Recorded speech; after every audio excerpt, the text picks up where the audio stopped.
Rito walks through an empty corridor, guided by a stunning assistant. They reach a room with a tinted window. She hugs him tight and whispers he can have anyone he wants. She dramatically pulls the shade away. Rito freezes, a room packed with naked women, all staring, bodies on full display, waiting for his meat to start the repopulation line. The assistant grins. Last man standing, pick one, or we start passing you around. It's 2040 in Tokyo.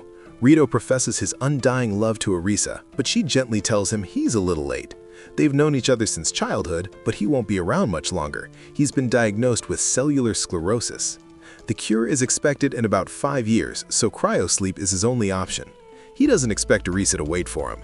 To his surprise, she dashes in at the last second, promising she'll be waiting on the other side. Rito wakes up 5 years later, fully cured. The first thing he notices is a girl who looks eerily like Arisa, except her bust size is straight out of hentai physics, defying gravity and several laws of nature. None of his loved ones are there to greet him. Every woman stares at him like he's prime Brad Pitt dipped in pheromones. Mira calmly explains a virus called the MK virus, male killer, has wiped out half of humanity and almost every single man.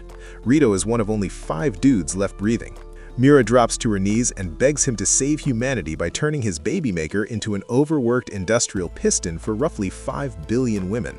Rito, being a classic dense anime protagonist, immediately refuses. Because of course, only a protagonist would blueball the entire species during an extinction event. Mira pulled out the big guns and shows him his little sister Maharu, hoping family guilt will work. He's relieved she's alive, but devastated to learn Arisa has been missing for 3 years. That night, Rito lies in bed obsessing over Arisa. His brooding session gets interrupted when Mira slips into the room, starts stripping, and announces he can do literally anything to her. She climbs on top, plants a deep kiss, but Rito blueballs her too, mumbling something about fairness during a pandemic. Nico, waiting outside, mutters that she feels bad Mira got stuck with such a wimpy boy. She proudly boasts that her own male assignment already earned her the #1 spot in the Come and Run leaderboard. The next day, Mira leads Rito into a room full of women lined up like a very thirsty Pokemon starter selection. He can pick whoever he wants. The idiot turns them all down and asks for a 1-month grace period to search for Arisa. Oh, brother, this guy stinks! He declares that if he's mating with anyone, it's going to be her. Mira reluctantly agrees, but only if he lets 2 women try to seduce him every single night until the month is up. Meanwhile, we cut to Hino living his absolute best life. Professional massages, watching his favorite actress, convinced he's about to raw dog a celebrity. Mara casually promises to arrange the mating session ASAP. Later, Mara, Maharu, and Rito enjoy a fancy dinner prepared by the world's top chefs. Mara orders seconds and Rito's leftover dessert. Rito internally notes she's lucky all that appetite goes straight to tits and ass instead of thighs. Maharu quietly marvels at Mara's perfect proportions despite the calorie intake. On the way back, Hino corners Rito and tells him to stop being a and just enjoy the apocalypse buffet. Rito is baffled anyone can be this cheerful when humanity is basically 1 boner away from extinction, then realizes he's the weird one for saying no. Later, in the shower, the lights cut out. Rito's hand accidentally lands on a very soft, very real plot twist. Ane tries seducing him with wine, mouth-to-mouth style, basically deep-throating the bottle into his face. She's about to assault the baby maker when he passes out from sheer dehydration. Classic. He wakes up to find her sprawled on the sofa and Zoe sleeping naked in his bed. The next morning, the trio heads to Arisa's old lab for clues. Suddenly, a literal bear attacks. Rito gets scratched, Zoe casually murks it. Turns out she's his new bodyguard. Ane rips her shirt open, announces she's his personal doctor, and flashes him for medical reasons. In the lab, they learn Arisa worked herself to death trying to cure the virus before vanishing. Inspired, Rito decides he'll find a cure himself and broadcast the whole quest to the world like some post-apocalyptic OnlyFans influencer. The announcement goes viral. Rito becomes the most famous dick on Earth overnight. Maharu visits him in the lab and finds Arisa's old smartband. It reveals the MK virus was man-made. Arisa had a target on her back and couldn't tell anyone. Elsewhere, shadowy figures discuss mating progress. Number 1, Hino, has already plowed over 100 women with 28 confirmed pregnancies. They're furious at Mara's failure to turn Reito, number 2, into a functioning factory. They decide to activate number 3. Cut to Karen, number 3's handler, determined to be the greatest assistant in history. Flashback, young Shota gets bullied at school, practices piano alone, has no friends or family. His kind teacher Yuzuki comforts him after he learns he has cellular sclerosis too. No one cares when he says goodbye before cryosleep. He wakes up to the current era with Karen, who babies him because no one's ever been nice to him. Shota has no clue about the MK virus. He returns to a school that's now 100% girls. Yuzuki hugs him tight, calls him strong again, and invites her to her room at night. Lights out, face grab, this is your reward for being a strong boy. Instant kiss and more. The next day, classmates Natsu and Shuna start a full-on competition for his attention. Gym class turns into an unintentional thirst trap montage. Lord have mercy. We must stay focused, brothers. We must stay focused. Akira accidentally injures him, drops to her knees crying, and offers to do anything to make it up. A week later, Shota wakes up next to Yuzuki, who's borrowed his shirt after another all-night lesson. He tells her he wishes they could stay like this forever. Karen drags him to swimming class. The girls' bodies are perfection. Natsu wins the race and later shows up at his room because her AC broke. She becomes his new roommate.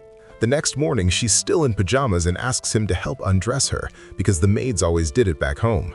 He struggles to keep the beast in its cave, saving it for Yuzuki, who's suddenly ghosting him at night. Natsu asks to sleep in his bed, confessing she can't sleep alone.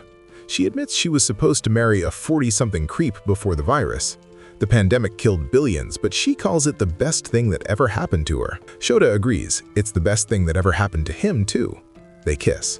The next day, he confesses to Yuzuki about Natsu. She smiles and says it's okay, he belongs to everyone. Shota finally gets suspicious. He confronts Karen, who admits the entire school is a carefully curated mating farm built just for him. All the girls were profiled, they genuinely like him, and to prove it, she orders the whole class to strip on command. Just put your baby maker to work, for humanity. Back with Reito, a redhead bumps into him, freaks out at the sight of a man, and bolts. 2 girls ask for his autograph. A third boldly calls him a pervert who attacks women. She claims she saw him pin the redhead to the ground earlier. You won't get away with your crimes just because you're a man. Disgusting. Not long after, Reito learns Mara has been relieved of attendant duty. He meets his new handlers, Ria and Maria. The whole group boards a train to Cayman City, bound for a famous hot spring where someone might hold clues to the virus research. On the train, Maria gets startled by Rito's mere existence and accidentally drenches her clothes with her drink. She hurries to the bathroom to clean up. Reito follows to apologize, but she insists it's fine. She's just not used to men being within breathing distance anymore. Both being in the medical field, they bond over shop talk about the MK virus. Reito casually drops his theory. What if the virus was man-made? Maria's eyes light up. She opens the door wider and whispers that it's an interesting theory. Their destination might hold answers. The hot spring was ground zero, site of the very first MK victim. Reito wants to beeline straight for the spring, but the girls block him.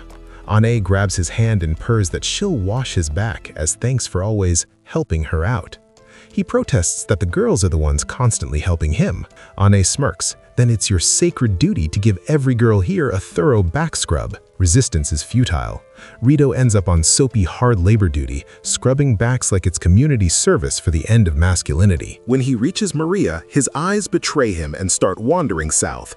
He accidentally aims the shower head like a fire hose directly at her personal event horizon.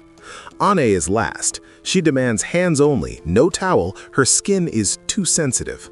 He complies, scrubbing her back. Then she grabs his wrist. A real man finishes what he starts. She guides his soapy hand everywhere, front, curves, crevices, until she's trying to vacuum his entire arm into her black hole. Reito barely escapes before crossing the point of no return. Later, in the sauna, Reito encounters a strange American girl who blocks the exit. "Don't leave or I'll scream." She gushes about loving Japan and how she just won the apocalypse lottery by finding a real Japanese man. They play a twisted game. First one to leave the sauna loses. If she leaves first, she keeps quiet about him being there. If he leaves first, he has to plant the seed of life in her fertile soil. Hours drag on. She taunts him, no shame in giving in to lust. Reito deadpans that his resistance stat is maxed out. Impressed, she fakes passing out from the heat. He carries her out, tries to give her water, then she grabs him, demanding mouth-to-mouth hydration or she'll scream rape. He mutters, "F it," and goes for it. Right as lips lock, the other girls burst in, jaws on the floor. He chose to mate with a random foreigner before any of us?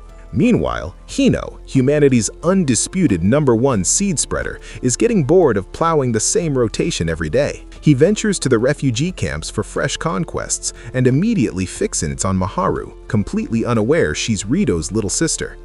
Back with Reito, the group visits the widow of the first MK victim. She hands him a seemingly innocent picture frame. Reito realizes it's a hidden digital drive.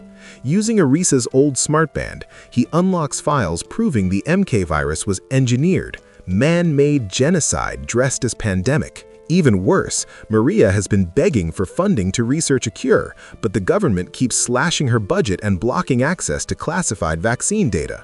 Nano pulls Reito aside. Hino is obsessed with Mizuhara and wants to introduce his baby maker to her. Mizuhara wants nothing to do with it. Reito confronts Hino directly. Hino drops to his knees, begging for just an introduction. He swears it's love at first sight. Reito, ever the soft-hearted idiot protagonist, reluctantly asks Mizuhara to at least consider letting Hino fertilize the family tree. That night, Ane and Maria sneak into Rito's shower because apparently bathrooms are the only bug-free zone left. They share intel on the virus while he's sudsy and vulnerable. They admit they're all suspicious. The government is actively sabotaging cure research. Suddenly, Ria barges in, demanding to know what the three are doing together. Ane thinks fast. Just performing our national duty to repopulate with #2. Ria buys it, barely, and leaves. Ria then corners Mara in her room, gets handsy, and confesses she's been in love with her since high school. Mara shuts it down hard. "I've told you 100 times I'm not your girlfriend." Ria storms out, vowing to make Mara forget Reito exists. Flashback reveals Ria's seething hatred for Reito. She thinks he's the reason Mara won't love her back. Reito gets dragged along to chaperone Mizuhara and Hino's date. Mizuhara bails early, becoming the first woman in the New World to reject a man outright. Legendary.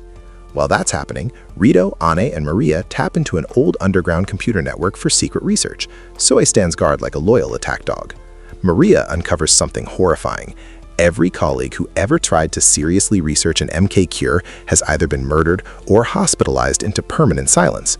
Humanity's last hope is a dense protagonist who still thinks no means no applies when extinction is literally riding on his dick. Good luck with that.